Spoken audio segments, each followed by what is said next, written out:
Although the water cup was filled with dirt, the men had to pretend they were drinking tea. They would fake taking sips, then give the cup a little shake as if they'd finished, and dump the soil into the trash when the guards weren't looking. To pull off their escape, they had no choice but to stuff the excavated dirt into travel bags, carry them up to the second floor, and haul everything through a pre-dug hole onto the roof. But as more and more soil piled up, the roof was running out of space. Jack was discussing what their next move should be when suddenly a guard showed up for inspection. Both men sensed trouble and bolted. 2 other inmates were still digging in the tunnel below, so word quickly spread down the chain. The guys in the tunnel got the message and started scrambling back as fast as they could. The crew on the roof handling the dirt had to clear out immediately too. The guard ordered everyone out right away and started tearing the place apart, destroying everything in sight. The situation was extremely dangerous. If they got caught, a whole year of work would go down the drain. Paul noticed the 2 brothers still hadn't made it out, so he bought them time by shoving the guard. A full-blown fight broke out, giving the men in the tunnel the precious minutes they needed. To be absolutely sure they were covered, they grabbed pre-carved stones and sealed the entrance perfectly, then used paint that matched the wall color to fill every single crack. Next, they had to get dressed and scrub off every trace of dirt from their bodies.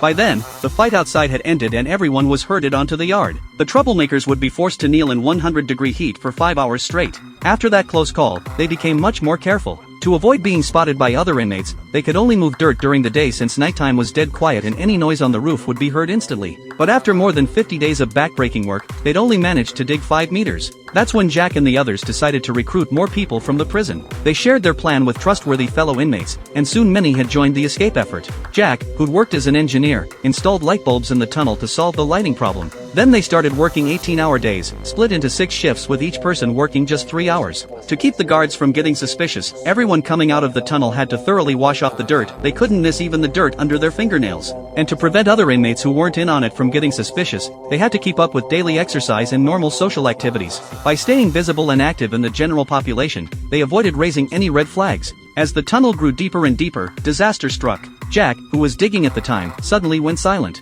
Paul, who was supposed to be backing him up, called out but got no response. Something had gone terribly wrong. Sorry, due to copyright reasons, this is as far as we can go with the movie summary. If you're interested in the rest, feel free to search for Jailbreak Pact.